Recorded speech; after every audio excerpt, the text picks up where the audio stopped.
this episode, I want to talk to you about how you can potentially live in Croatia for free.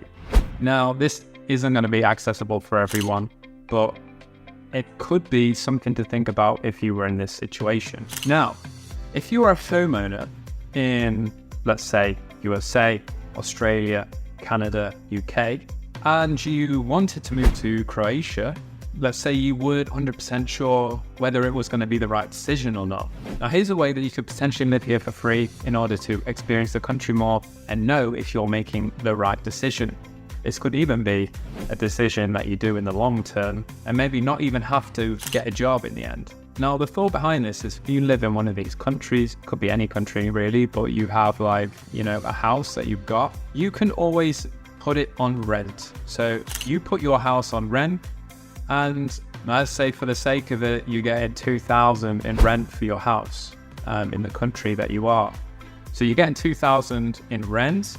Now, how much is your mortgage going to be? You may not have a mortgage, but you would have to calculate that. So, take off what you have to pay for your mortgage, and that's obviously what you're going to be left with. So you're going to be left with that amount of profit in the end once you rent it out. So let's just say you don't fully own your house and you have to pay maybe $500 mortgage. You're left with $1,500. Now, what you could do is you could go to Croatia and you can rent something there. You may be able to rent something for $500 a month. There is places out there that do that. I mean, during the summer period, it is going to be very much tougher because people tend to kick people out and, rent it out to Airbnb and Booking.com. But on the other side, there are those other people that just want to rent their property throughout the year in order to just get that safe income, and they can't, be bothered with doing the whole Airbnb, Booking.com thing because it just takes up a lot of work as well.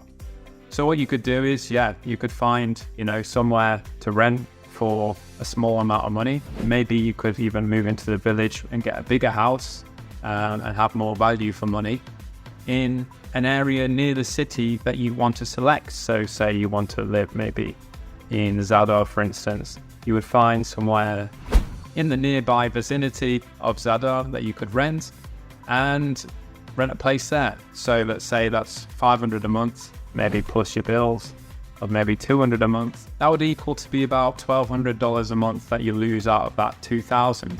That would then leave you with $800 spare to then just live life with, Obviously, this won't be to some people's liking, some people have higher expenditure, some people have low expenditure. But what I'm saying is if you really reduce your means, you could live off that if you wanted to. And in this way, you would get way more experience in what it's like to live there for a year, perhaps, and just do that for a year. Maybe try and find your feet with a job there, or try and maybe start your own business and just see how things go. And then you can always go back and maybe sell your house if you wanted to make that direct decision that you wanted to move over to Croatia for good. Or you could continue doing what you were doing and just rent out your house back in your home country, use that money over here. By that time, you may have made a business or got an extra job. With that extra income, you could then look into renting something better, and you can just do it that way.